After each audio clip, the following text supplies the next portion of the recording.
Turn to book of Numbers. என்னாகமம் புத்தகத்திலே எடுத்துக்கொள்ளுங்கள். மற்றும் நம்முடைய தலைப்பு பிரியமானவர்களே, நம்முடைய மாதத்துக்கு கொடுக்கப்பட்ட empowered by the Spirit, ஆவியில் நிரப்பப்பட்டவர்கள், அந்த தலைப்பில் பிரியமானவர்களே Numbers chapter 14, 24 24வது அதிகாரத்தை திருப்பிக் கொள்ளுங்கள்.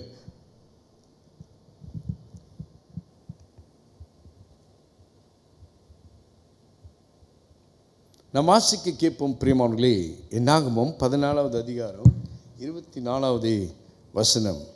என்னுடைய தாசனாகிய காலேப் வேறு ஆவியை உடையவனாய் இருக்கிறபடியினாலும் உத்தமமாய் என்னை பின்பற்றி வந்தபடியினாலும் அவன் போய் வந்த தேசத்திலே அவனை சேர பண்ணுவேன். அவன் சந்ததியார் அதை சுதந்தரித்து கொள்ளுவார்கள். ஆமென்.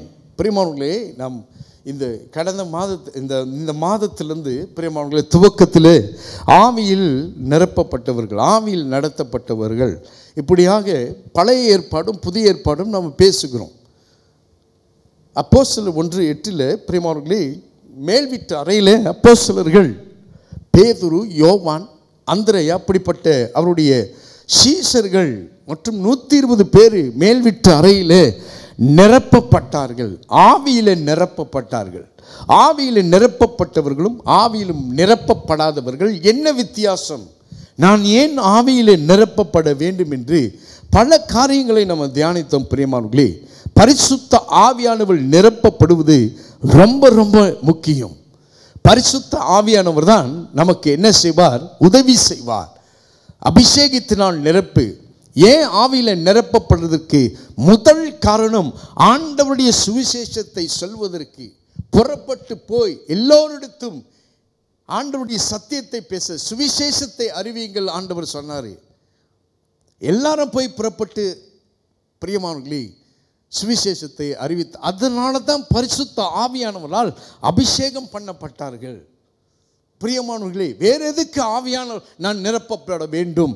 ஆவியானவர் தான் நம்ம நிரப்பும் பொழுது ஆவியில் நடத்தப்பட்டவர்களுக்கு பிரியமானவர்களே பாவத்தின் அதனுடைய கனம், அதனுடைய கூர்மை அறியக்கூடும்.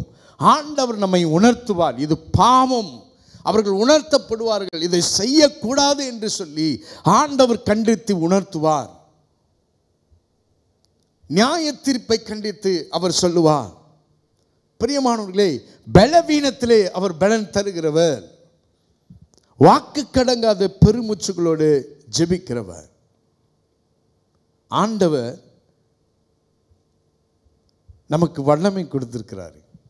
பழைய ஏற்பாடில் ஆவியானவர், இதெல்லாம் நாம் தெரிந்து இருக்கும். இன்னும் அதிகமாக அறிந்து கொள்ள பழைய ஏற்பாடில் ஆவியானவர் வந்துட்டு அவருடைய வேலையை செய்து அவர் சென்று விடுவார். அந்த நாட்களில் ராஜாக்கள் மேலே, தீர்க்கதரிசி மேலே ஆண்டவர் என்ன செய்வார்? வந்துட்டு யுத்தத்தை நடத்துவார். சில தீர்க்க தரிசனங்களை சொல்லுவார், சிலர் கண்டிப்பு உணர்த்தி பரிசுத்த ஆவியானவர் சொல்லுவார்.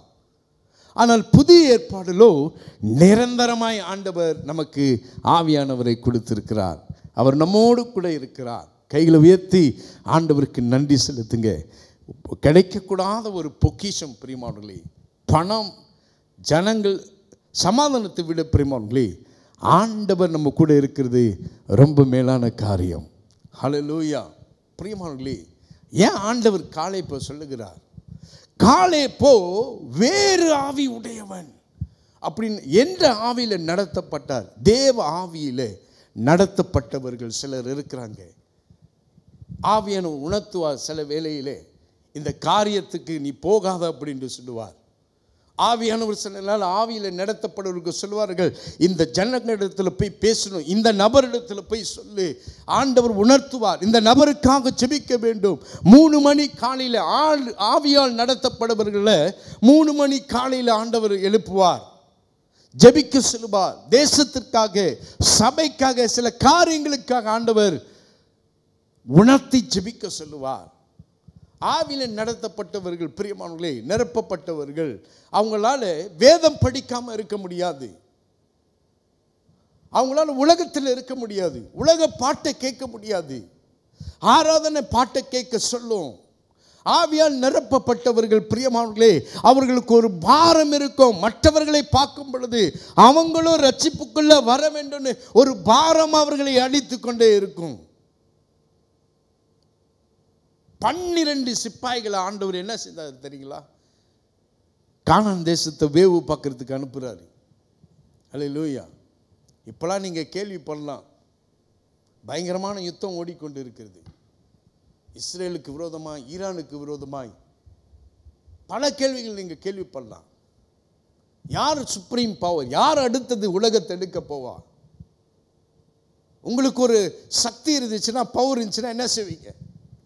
உங்களுக்கு அது வேணும்னு சொல்லுவீங்க. எனக்கு இந்த பவர் வேணும் அப்படி. அந்த நாட்களில் பிரியமானவர்களே 12 சிப்பாய்களை ஆண்டவர் அனுப்பும் பொழுது 10 பேர் உளவு பார்த்துட்டு வந்து சொல்றாங்க, நாங்கள் ஏனாக்கின் குமாரர்களை பார்த்தோம், அவங்க பயங்கரமா ராட்சதர் மேல் இருக்கிறாங்க,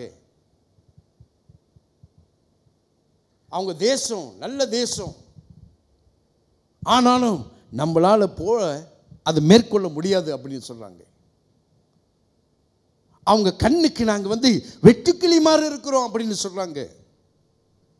They talk, they confess the negative thoughts. அவங்க சொல்றாங்க, நாங்க பார்க்கிறது இப்படிதான் இருக்கிறது, இருதயத்தின் நிறைவு ஏதோ அதுதான் அறியப்படும்.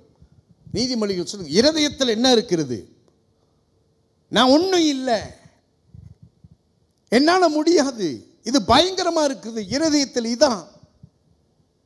எப்பொழுதும் இருதயத்தில்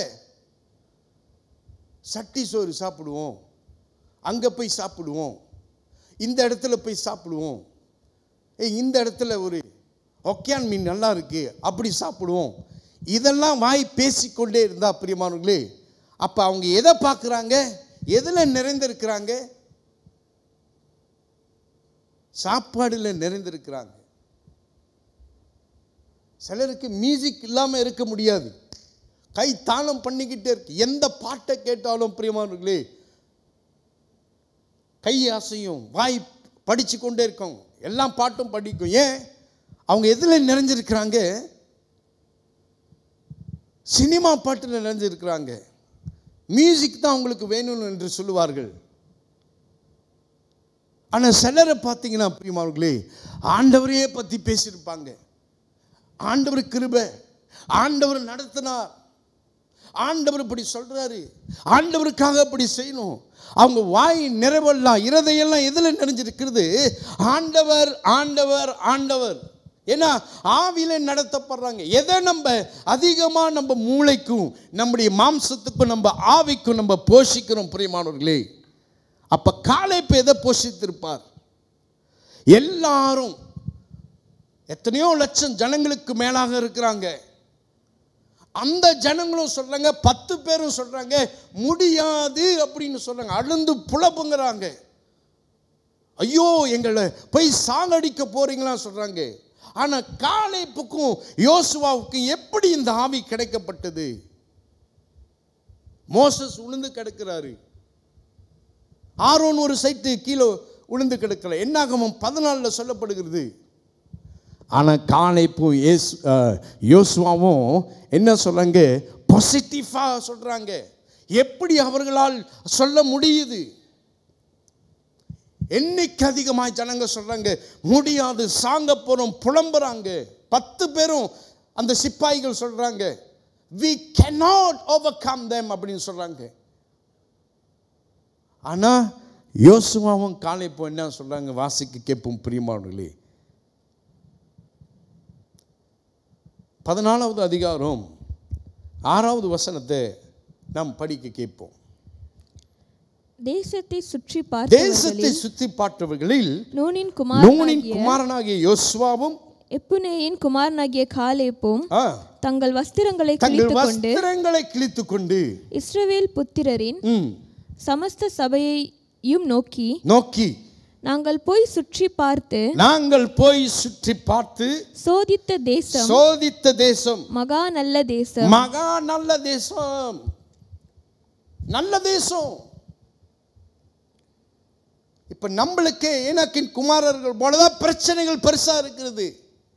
ஆனால் ஆவியில் நிரப்பப்பட்டவர்கள் என்ன செய்ய வேண்டும், எப்படி அதை மேற்கொள்ள வேண்டும்? அங்கே காலேப்போ இங்கே யோசுவா சொன்னாங்க, நாங்கள் சுற்றி பார்த்து வந்த தேசங்கள் மிக நல்ல தேசம். அடுத்தது என்ன சொல்றாங்க, வாசிங்க.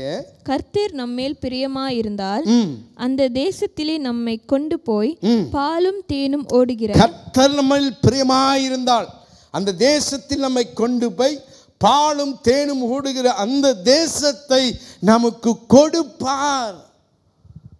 Confessing the correcting the positive things, சரியானதை சொல்றாங்க. நடக்க போது ஆண்டவர் கொடுப்பார் என்று confess the right thing. என்ன அவங்க மற்றவங்களாம் அறிக்கை செஞ்சாங்க, முடியாது அப்படின்னு சொல்லிட்டாங்க. அவங்க பார்க்கறதுக்கு கண்ணுக்கு பெரிய ஜெயன் மாதிரி இருக்கிறாங்க. நம்ம எதை பார்க்குறோம், எப்படி நம்ம திங்க் பண்ணுறோம், மற்றவங்களை நம்ம எப்படி பார்க்குறோம், அவங்க நம்மளை இப்படி தான் பார்ப்பாங்க என்ற ஒரு நோக்கம் இருக்கிறது நமக்கெல்லாம். என்ன பார்ப்பாங்க, நான் ஒரு வெட்டிக்கிளியை போல இருக்கிறேன்னு அவங்க பார்க்குறாங்க. நம்ம ஃபிக்ஸ் பண்ணிடுறோம் நம்மளுடைய மைண்டில். ஆனால் ஆவியில் நடத்தப்பட்டவர்கள் they are focused on God. காலேப்பும் யோசுவாவும் ஆவியில் நிரப்பப்பட்டதுக்கு காரணம் பிரியமானவர்களே, ஆண்டவரே பார்த்து கொண்டிருந்தாங்க. மேக ஸ்தம்பத்தை பார்த்தாங்க, அக்னி ஸ்தம்பத்தை பார்த்தாங்க, கடலை பிரிச்சத ஆண்டவர் என்னென்னலாம் செய்தார் என்று பார்த்தாங்க. ஆண்டவர் கூட ஒட்டி கொண்டாங்க, உடன்படிக்கை பிடித்து கொண்டாங்க, விசுவாசத்தில் இருந்தாங்க. ஆண்டவருக்கு பிரியமா இருந்தா ஆண்டவர் செய்வார். ஆண்டவர் ஆவியில் நடத்தப்பட்டவர்கள் இப்படி தான் கான்ஃபெஸ் பண்ணுவாங்க. கர்த்தர் எல்லாம் பார்த்து கொள்ளுவார். இதுவரை நடத்தின ஆண்டவர் இனிமேலும் என்னை நடத்த வல்லவர். அவர் நடத்துவார். அவர் என்னை போஷிக்கிற தேவன். அத்தி மரம் துளிர் விடாம போயிட்டையா, திராட்சை செடி எனக்கு பலன் இல்லாம, ஒரு பிசினஸ் இல்லாம போட்டோம், வேலை இல்லாம போட்டோம். ஆனா கர்த்தர் கொள்ள நான் மகிழ்ச்சியா இருப்பேன் அப்படின்ற ஆபக்குப் என்ன சொன்னாரு, பாசிட்டிவா கான்ஃபெஸ் பண்ணாரு. நடத்துவார். வீட்டுக்கு வீடு வாசப்படி எல்லாருக்கும் பிரச்சனை இருந்தது.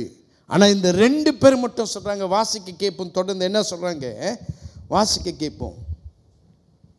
கர்த்தருக்கு விரோதமாக மாத்திரம் கலகம் பண்ணாதிருங்கள். அந்த தேசத்தின் ஜனங்களுக்கு நீங்கள் பயப்பட வேண்டியதில்லை. ஆவியில் நடத்தப்படுறவங்க அந்த தேசத்துக்கு நம்ம பயப்பட வேணாம். அடுத்தது, அவர்கள் நமக்கு இரையாவார்கள். இரையாவார்கள். பாருங்க, மற்றவங்களுக்கெல்லாம் பெரிய ராட்சதர்கள் மேல இருந்தாங்க. ஆனா இவங்க 2 பேர் சொல்றாங்க, விசுவாசம் உள்ளவர்கள் எளிதாய் நம்ம அந்த பட்டணத்தை எடுத்துக்கொள்ளலாம், நமக்கு அவர்கள் இரையாவார்கள். ஆண்டவரை விசுவாசிக்கிறவர்கள் வெட்கப்பட்டு போக மாட்டார்கள். ஆவியில் நடத்தப்படுபவர்கள் ஆண்டவர் நடத்ததை அவர்கள் அறியப்படுவார்கள். கொஞ்சம் சற்று பின்னால திரும்பி பாருங்கள், எந்த பவர் உங்களுக்கு வேணும் பிரியமானவர்களே? இன்னைக்கு டார்க் ஃபோர்ஸஸ் பவர் இருக்கிறது, நிறைய மந்திர பில்லி சுனியங்கள் இருக்கிறது. சிலலாம் ஏதோ ஒரு காரியத்தை தேடிக்கொண்டு போகிறாங்க. எனக்கு ஒரு அனுபவம் இருந்துச்சு. 19 வயசில் நான் ஆண்டவர் இன்னும் ஏற்றுக்கொள்ளலை. அப்போ ஃபுட்பாலில் எனக்கு ரொம்ப பைத்தியம். நான் என்னுடைய நண்பர்கள்லாம் சொல்கிறாங்க, இந்த இந்த இந்த டோர்னமெண்ட்டில் நம்ம ஜெயிக்கணும் அப்படின்னு. இது உண்மை சம்பவங்க.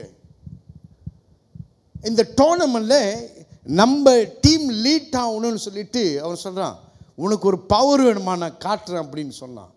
என் கூட வா அப்படின்னு சொன்னான். நாங்கள் ஒரு 4-5 பேர் போகிறோம். என்ன பவரை காட்ட போகிறேன், என்ன பவரை காட்ட போகிறான் அப்படி. ஒரு வீட்டுக்குள்ளே நிறைய பேர் வரிசையாக இருக்கிறாங்க. ஒவ்வொரு பையனுங்க, வாலிப பையனுங்க, வயதானவர்கள் எல்லாம் வரிசை கட்டி நிற்கிறாங்க. இவங்களாம் என்னத்துக்கு நிற்கிறாங்கன்னு பார்த்தா பிரியமானவர்களே, உள்ளுக்கு போய் பார்க்கும் பொழுது தான் எங்களோட டென் வருகிறது. ஆண்டவர் அறியாத சமயத்தில் நான் ஃபாதர்ஸ் டேயில் கூட சொன்னேன், நான் தான் என் வீட்டில் ரொம்ப அடி வாங்கியிருக்கேன் அப்படின்னு. என்னுடைய தந்தார் என்ன நல்லா கண்டிப்பார். அட்டின்னு அடிக்கிற ஒரே ஆள் நான் தான் 4 பேரில்.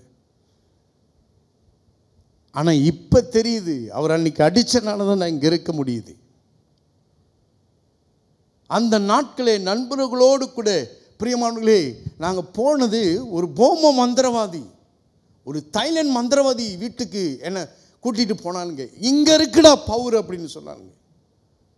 சுற்றி பார்த்தா எல்லாம் படங்க, படமாக இருக்கிறது.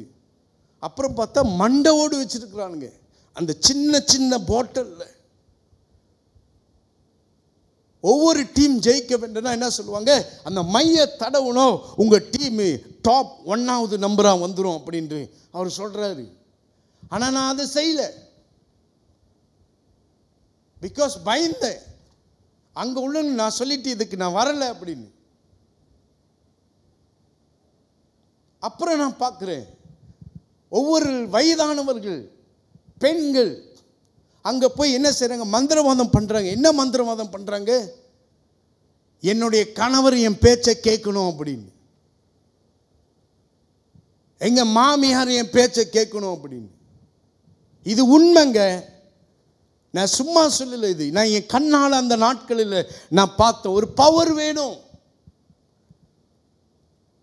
சிலர் வாலிபர்கள் பெண்களோட பணங்கள் எடுத்து வைத்து அங்கே வச்சிருக்கிறாங்க.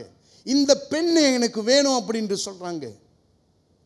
இந்த பெண்ணோட முடி அதை எடுத்துக்கொண்டு அதில் வைத்து அதில் மந்திரவாதம் பண்ணா அந்த பெண் உன்னோடு கூட வந்துடும் அப்படின்னு சில காரியங்கள் அங்கே செய்வதை பார்த்தேன். ஒவ்வொரு பாட்டிலில் அவங்க வச்சிருக்கிறாங்க, கருப்பு கலரில் இருக்கிறது. அது ஏதோ ஒரு எலும்பு துணியை கட்டி இருக்கிறது. அது சொல்றாங்க இதில் தான் அந்த குட்டி சத்தம் சின்ன சின்னதாக. அந்த நாட்கள் எனக்கு ஆண்டவர் அறியாத நாட்கள். அதை செய்தாங்கன்னா உடனே நடக்கும், ஒரு பவர் கிடைக்கும், ஒரு பவர் உன் கூட இருக்கும்.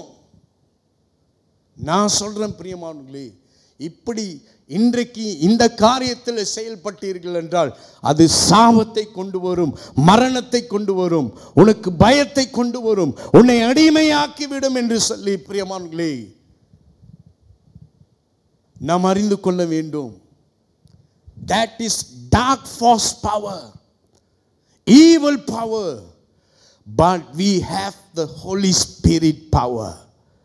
Hallelujah. அது நமக்கு சாபத்தை கொண்டு வராது.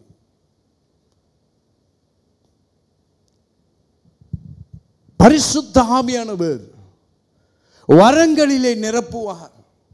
ஆவியிலே நடத்தப்பட்டவர்கள் அந்நிய பாஷை பேசுவார்கள். அந்த அந்நிய பாஷையை வியாக்கியானம் செய்கிற வரத்தை ஆண்டவர் கொடுப்பார். ரோமர் 12வது அதிகாரம் வாசிக்க கேட்போம் பிரியமானவர்களே. ஆவியில் நடத்தப்படுவர்களுக்கு என்ன கிடைக்கும், எப்படி இருப்பாங்க, வாசிங்க பிரியமானவர்களே. ரோமர் 12வது அதிகாரம் 6-8.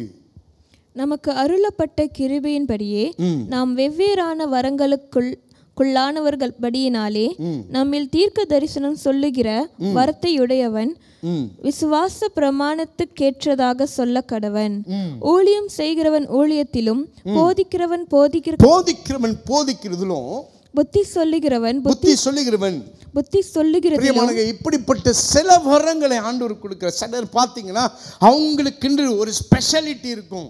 புத்தி சொல்லுவாங்க, நிறைய பேர் புத்தி சொல்லுவாங்க. ஆனா இவங்க புத்தி சொன்னா பிரியமானவர்களே கேட்டு அதன்படி நடக்க முடியும். சிலர் போதிப்பாங்க, ஆனா அவங்க போதிக்கிறது பிரியமானவர்களே ஆத்துமாக்கள் ரட்சிக்கப்படும். ஏன், ஆண்டவர் ஆவியில் அவங்களை நிரப்பியிருக்கிறார், ஒரு வரத்தை கொடுத்திருக்கிறார். வாசிங்க, தொடர்ந்து வாசிக்க கேட்போம். புத்தி சொல்லுகிறவன் புத்தி சொல்லுகிறதிலும் தரித்திருக்க கடவன். பகிர்ந்து கொடுக்கிறவன் வஞ்சனை இல்லாமல் கொடுக்க கடவன். முதலாளியானவன் ஜாக்கிரதையா இருக்க கடவன். இரக்கம் செய்கிறவன் உற்சாகத்துடனே செய்ய கடவன். சிலருக்கு முதலாளியா இருக்கிறதுக்கு, சிலருக்கு புத்தி சொல்லுகிறதுல, சிலருக்கு கண்டித்து உணர்த்து, சிலது வியாக்கியானம் செய்வாங்க, சிலருக்கு பகுத்தறிவு இருக்கும். என்னது எது நல்லது எது கெட்டது என்று ஆவியில நடத்தப்பட்டவர்களுக்கு ஆண்டவர் கொடுப்பாராக. இன்றைக்கு இந்த சாயங்கால வேளையில நானும் ஆவியில நடத்தப்பட வேண்டும். ஆண்டவரே, இது ரொம்ப முக்கியம். உங்களுக்காக நீங்க எல்லாரும் அழைக்கப்பட்டிருக்கிறீர்கள். வெவ்வேறு வரங்களை ஆண்டவர் உங்களுக்கு கொடுப்பாரு. யோசேப்புக்கு ஆண்டவர் ஆவியில நடத்தப்பட்டார்.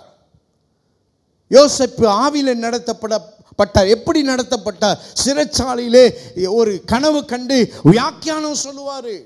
ஆண்டவர் இதை தான் சொல்ல வராரு. அரிக்கட்டுகளை பார்த்தேன், வயலை பார்த்தேன், எருதுகளை பார்த்தேன். இப்படி கனவை வியாக்கியானம் செய்கிற வரத்தை ஆண்டவர் கொடுத்தார். ஹல்லேலூயா. பிரியமானவர்களே, இப்படி சிலருக்கு எலிசா பார்த்தீங்கன்னா, பிரியமானவர்களே, எலிசாவுக்கு அவர் இங்கே உட்கார்ந்துருப்பாரு. ஆனால் பாலஸ்தீனியர்கள் சீரியர்கள் பேசுகிற விஷயங்கள் எல்லாம் காதில் அவருக்கு கேட்கும். அப்படிப்பட்ட ஒரு வரங்கள் ஆவியில நடத்தப்பட்டார் அவர். எதிரிங்க சொல்லுவாங்க ராஜாக்கு, சீரியா ராஜாக்கெல்லாம், நீங்கள் என்ன இங்கே மீட்டிங் போடுறீங்களோ, நீங்கள் என்ன பேசுகிறீங்களோ அது எலிசா காதில் அப்படியே கேட்குற ஒரு வர வச்சிருக்கிறார். ஏன்னா அவர் ஆவியிலே நடத்தப்பட்டு இருக்கிறவர். ஹல்லேலூயா. ஆவியில் நடத்தப்பட்டவங்களுக்கு ஆண்டவர் ஒரு எச்சரிக்கையாக தான் அவங்களுக்கு கொடுப்பார். இந்த காரியம் நடக்க போகிறது, கொஞ்சம் எச்சரிக்கையாரு, கொஞ்சம் ஜெபி, எழுந்திரு. இந்த காரியம் சில நபருக்கு பார்க்குறப்பே நம்மளுக்கு தெரியும். அந்த மூஞ்சை பார்த்தாலே தெரியும் நம்மளுக்கு. இவங்க பார்க்கறதுக்கு சிரிக்கிறாங்க, ஆனால் உள்ளுக்கோ பிரியமானவர்களே பயங்கர கோபத்தில் இருப்பாங்க. சில இப்படிப்பட்ட சில காரியங்கள் ஆண்டவர் ஒரு சென்ஸை நம்மளுக்கு என்ன கொடுப்பார்? ஆவியில் நடத்தப்படுவர்களுக்கு கொடுப்பார். அவங்களுக்காக ஜெபிங்க அப்படின்னு சொல்லுவார். சிலருக்கு ரொம்ப சோகமாக இருக்கும், கவலையெல்லாம் போய் சொல்லணும்னு தோணும். ஆனால் நீங்கள் போய் சொல்லும் பொழுது அவங்க ஆமாவா கவலையில் ஐயோ உங்களுக்கு இப்படியா நடந்துச்சுன்னு சொல்லுவாங்க. ஆனால் இருதயத்தில் இப்படி காமிப்பாங்க, வேணும் நல்லா படு அப்படின்னு. ஹல்லேலூயா. பிரியமானவர்களே, அந்த சென்ஸு ஆவியில நடத்தப்படுகிறவர்கள் பிரியமானவர்களே பாசிட்டிவ் திங்ஸை பேசுவாங்க. நல்லதை நடக்க போகிறது, விசுவாசத்தை தான் பேசுவாங்க. விசுவாச அறிக்கை இருக்கும். ஹல்லேலூயா. 1 கொரிந்தியர் 12ஆம் அதிகாரத்தை வாசிக்க கேட்போம். 1 Corinthians chapter 12 verse 4 to 31.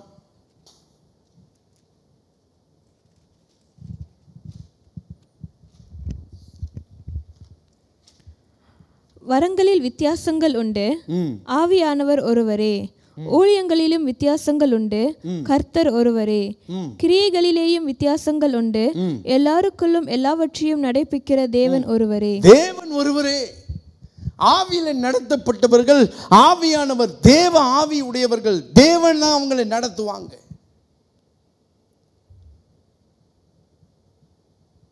ஹல்லேலூயா. எந்த ஆவி நமக்கு வேணும்? ஆண்டவருடைய ஆவி எனக்கு வேணும். நான் எழும்ப வேண்டும், நான் மறுபடியும் புதுப்பிக்கப்பட வேண்டும். ஆண்டவருடைய பலன் எனக்கு வேண்டும். ஆண்டவரே என்னை ஆவியில நடத்துங்க. காலேப் வேறு ஆவி உடையதுக்கு காரணம் என்ன? ஆண்டவரை விசுவாசித்தார். எல்லாரும் என்ன, அது இறைச்சி வேணும், இறைச்சி வேணும், அப்பத்தை அனுப்புங்க ஆண்டவரே, காடையை அனுப்புங்க ஆண்டவரே, இதுதான் வேணும். ஒரு தண்ணி அந்த மாறாவை கசப்பை மாற்றுவதற்கு அந்த தண்ணீரில் போய் நிற்கிறாங்க, புலம்புறாங்க, சாகரத்துக்கு என்ன கூட்டு வந்து சொன்னாங்க. ஆனால் மற்றவர்கள் ஆவியில் நடத்தப்பட்டவர்கள் ஆண்டவர்னால செய்ய முடியும், போஷிப்பார். இந்த மாறாவை மதுரமாய் ஆண்டவர் மாற்றுவார். விசுவாசித்தார்கள். நீங்க ஆவியில நடத்தப்பட வேண்டுமா? ஆவியில நடத்தப்படாமல் இருக்க போறீங்களா? ஆவியில நடத்தப்பட்டவர்களே கலாத்தியர் அதிகாரத்தில் 5ஆம் அதிகாரத்தில் சொல்லப்படுகிறது ஆவியின் கனி அப்படின்னு சொல்லப்படுகிறது. மாம்சத்தின் கனி வேற. வாசிக்க கேட்போம் பிரியமானவர்களே. இந்த கலாத்தியர் புஸ்தகத்தில் கூறுகிறது 5வது அதிகாரம் 22, 25 ஆவியில நடத்தப்பட்டவர்களுக்கு இந்த கனி தான் இருக்கும். வாசிங்க. ஆவியின் கனியோ the fruits of the Holy Spirit. வாசிங்க. அன்பு, சந்தோஷம், சமாதானம், நீடிய பொறுமை, தயவு, நற்குணம், விசுவாசம், சாந்தம், இச்சையடக்கம். இப்படிப்பட்டவைகளுக்கு விரோதமான பிரமாணம் ஒன்று இல்லை. இதான் ஆவியின் கனி. ஹல்லேலூயா. ஆவியில நடத்தப்படாத கனி மாம்சத்தின் கனி. வாசிக்க கேட்போம். கிறிஸ்துவினுடையவர்கள் தங்கள் மாம்சத்தையும் அதன் ஆசை இச்சைகளையும் சிலுவையில் அறைந்திருக்கிறார்கள். நாம் ஆவியினாலே பிழைத்திருந்தால் ஆவிக்கேற்றபடி நடக்கவும் கடவோம். வீண் புகழ்ச்சியை விரும்பாமலும் ஒருவரை ஒருவர் கோபம் மூட்டாமலும் ஒருவர் மேல் ஒருவர் பொறாமை கொள்ளாமலும் இருக்க கடவோம். வாசிங்க. 20வது வசனத்தை வாசிங்க. விக்கிரக ஆராதனை. அதுக்கு மேல வாசிங்க. 19 வாசிங்க. மாம்சத்தின் கிரியைகள் வெளியரங்கமாய் இருக்கிறது. அவையாவன விபசாரம், வேசித்தனம், அசுத்தம், காமவிகாரம், விக்கிரக ஆராதனை, பில்லி சூனியம், பகைகள், விரோதங்கள், வைராக்கியங்கள், கோபங்கள், சண்டைகள், பிரிவினைகள், மார்க்க பேதங்கள். அப்ப இதெல்லாம் இருக்குதுன்னா மாம்சத்துல நம்ம நிறைந்திருக்கிறோம். ஆவியின் கனி என்னது? அன்பு, சமாதானம். எவ்வளவுதான் பிரச்சனைகள் வந்தாலும் ஆவியில நிரப்பப்பட்டவர்களுக்கும் ஆவியில நடத்தப்படாதவர்களுக்கும் பிரியமானவர்களே வித்தியாசம் இருக்கிறது. ஆவியில நடத்தப்படாதவர்கள் புலம்புவார்கள். ஐயோ எனக்கு இப்படி நடந்துருச்சு என்று கவலைப்படுவாங்க, டென்ஷனா இருப்பாங்க. அதான் வித்தியாசம். ஆனா ஆவியில நடத்தப்படுவர்கள் எந்த காரியங்கள் உங்கள் நெருக்கி இருக்கிறதோ அந்த காரியத்தில் நெருக்கி இருந்தாலும் இல்லாவிட்டாலும் ஒரு சமாதானத்தில் இருப்பாங்க. ஹல்லேலூயா. ஆவியில நடத்தப்பட வேண்டும். ஆண்டவர் காணிப்பை பார்த்து அருமையா சொல்றாரு. அவன் வேறு ஆவி உடையவன், உத்தமமாய் இருந்தால் ஒவ்வொரு நாளும் தேவ சமூகத்தில் போவது. யோசுவா தேவ மனுஷன் மோசே அந்த கூடாரத்தை விட்டு போகும் பொழுது யோசுவா ஆண்டவருடைய பிரசன்னத்துக்காக அந்த கூடாரத்திலே தங்கி இருந்தார். ஏன்? ஆண்டவர் வேணும், ஆண்டவர் கூட இருக்கணும், ஆண்டவர் செய்யலைன்னா செய்யணும். இப்படி எதிர்பார்க்கிறவர்கள், பிரயாசப்படுகிறவர்கள், எதிர்பார்ப்பவர்கள் ஆண்டவரால் வழி நடத்தப்படுவார். நான் விரும்புகிறோம், நம்ம விரும்பணும். எது விரும்பணும்? ஆண்டவர் கூட தங்கி இருக்கிறோம். சங்கீதக்காரன் சொல்வார் சங்கீதத்தில், ஆண்டவரே என் வாழ்நாள் முழுவதும் உங்கள் ஆலயத்திலே வாசமாக இருக்கணும் ஆண்டவரே. ஏன்? ஆண்டவர் கூட தங்கி இருக்கணும், ஆண்டவருக்குள்ள நடத்தப்பட வேண்டும் என்றால் பிரியமானவர்களே வேதத்தை வாசியுங்கள். ஆண்டவர் பேசுவார், ஆண்டவர் வசனத்தில் நடத்துவார். ஜெபம் செய்யுங்கள், ஆண்டவரை பற்றி கேளுங்க. மற்றதை கேட்கறதை விட ஆண்டவரை பற்றி கேளுங்க. எத்தனையோ காரியங்கள் ஆண்டவரை பற்றி பேசப்படுகிறது. காத்திருங்கள், விசுவாசத்தின் ஆண்டவரை நடத்த சொல்லுங்க. அப்போஸ்தலர்கள் காத்திருந்தாங்க, வாக்குத்தத்தத்தை பிடித்து கொண்டாங்க. யோசுவா, காலேப், மோசே, ஆரோன், இப்படி சில பேர்கள், மிரியாம், இவர்கள் என்ன செஞ்சாங்க? ஆண்டவருடைய வாக்குத்தத்தத்திற்கு காத்திருந்தாங்க. என்னத்துக்கு காத்திருந்தாங்க? ஆண்டவர் ஆபிரகாம்கிட்ட என்ன சொன்னாரு? வாக்குத்தத்தம் தந்தார். நான் கானான் தேசத்தில் இவர்களை போய் சேர்ப்பேன் என்று சொன்னார். அந்த வாக்கு தத்தங்களை பிடித்து கொண்டார்கள். ஆனால் வழியில் வரும் பொழுது இப்படி இந்த இஸ்ரவேலர்கள் புலம்பி தள்ளினாங்க. மடிந்து போவோம், செத்து போவோம், சாபத்துக்குள்ளாக நடத்துறீங்க, நாங்கள் அந்த எகிப்து தேசத்திலே இருந்திருப்போம், பூண்டு வெங்காயம் இப்படிப்பட்ட காரியங்களை, காய்கறிகளை நாங்கள் சாப்பிட்டு போயிருக்கலாம், புலம்பினார்கள். ஆனால் ஆவியில் நடத்தப்பட்டவர்களோ வாக்குத்தத்தத்தை பிடித்து கொண்டார்கள். கர்த்தர் சொன்னதை நிறைவேற்றுவார். நான் ஆவியில் நடத்தப்பட வேண்டும் ஆண்டவரே. நான் ஆவியில் ஆண்டவரே பெற்றுக்கொள்ள வேண்டும். அப்போஸ்தலர்கள் காத்திருந்தார்கள். ரோமர் 8:14 வாசிக்க கேட்போம். Turn to book of Romans chapter 8 verse 14. மேலும் எவர்கள் தேவனுடைய ஆவியினாலே நடத்தப்படுகிறார்களோ அவர்கள் தேவனுடைய புத்திரராய் இருக்கிறார்கள். தேவனுடைய புத்திரராய் இருப்பார்கள். ஹல்லேலூயா. யாரும் ஆண்டவருக்கு என்ன செய்ய முடியாது? புத்திரர்களா இருக்க முடியாது. ஆவியில் நடத்தப்படுவர்கள். மோசஸ் கேட்பாரு, ஆண்டவரே புத்திரராக இருக்கிறார், என்னது எதுக்கு? இந்த ஜனங்கள் நீங்க இஸ்ரவேல் தேசத்திலிருந்து நடத்தி வந்திருக்கீங்க ஆண்டவரே, நீங்க இப்ப இவர்களாம் சாகடிச்சீங்களா எகிப்து தேசத்துல என்ன சொல்லுவாங்க? ஆண்டவர் இவரை கூட்டிட்டு போயிட்டு பாதிலே சாகடித்தார் அப்படின்னு சொல்லுவாங்க. ஆண்டவரே கொஞ்சம் இரக்கம் காட்டுங்க ஆண்டவரே, கொஞ்சம் என் குடும்பத்தின் மேல இரக்கம் காட்டுங்க, கொஞ்சம் ஆண்டவரே என் மீது இரக்கம் காட்டுங்க, கொஞ்சம் ஆண்டவரே என்னுடைய சுகவீனத்தில் இரக்கம் காட்டுங்க ஆண்டவரே, கொஞ்சம் ஆண்டவரே எங்க தேசத்தின் மேல கொஞ்சம் இரக்கம் காட்டுங்க ஆண்டவரே, கொஞ்சம் ஆண்டவரே என்னுடைய சபையின் மேல இரக்கம் காட்டுங்க ஆண்டவரே அப்படின்னு பரிந்து பேசுகிறவர்கள் தான் புத்திரர்கள். ஆண்டவர் கேட்டாரா?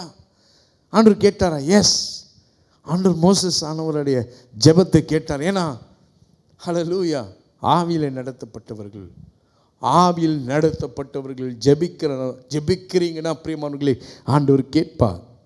உங்க ஜெபத்தை ஆண்டவர் கேட்பார். ஆண்டவர்கிட்ட சொல்லுங்க, ஆண்டவரே ஆவியில் I must led by the spirit. ஆண்டவரே ஆவியானவர் என்னை நடத்த வேண்டும், ஆவியானவர் எனக்கு உணர்த்த வேண்டும், ஆவியானவர் எனக்கு தரிசனத்தில் பேசுகிறது ஆண்டவரே, எனக்கு ஒரு அனுபவத்தை தாங்க ஆண்டவரே.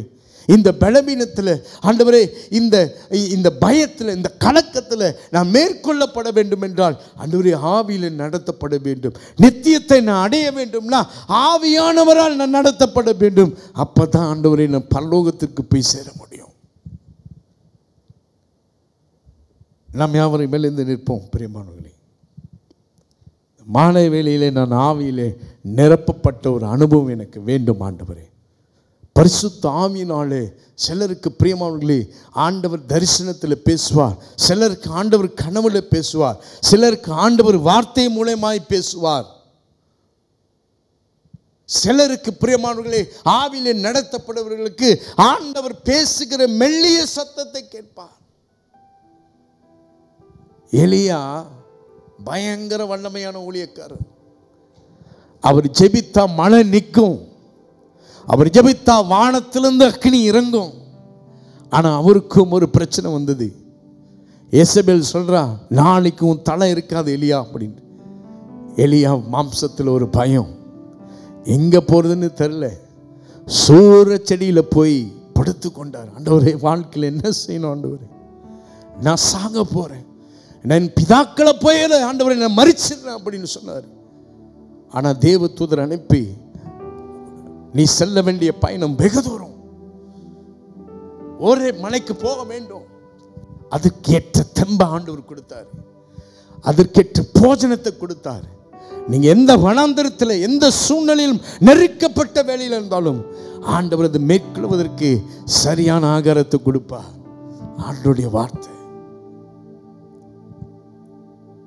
எலியா போறார் ஒரே மலையில, அங்க போய் ஆண்டவர்கிட்ட அழுந்தார். ஆண்டவர் சொன்னார், எலியாவே உனக்கு என்ன இங்க வேலை அப்படின்னு கேட்டார்.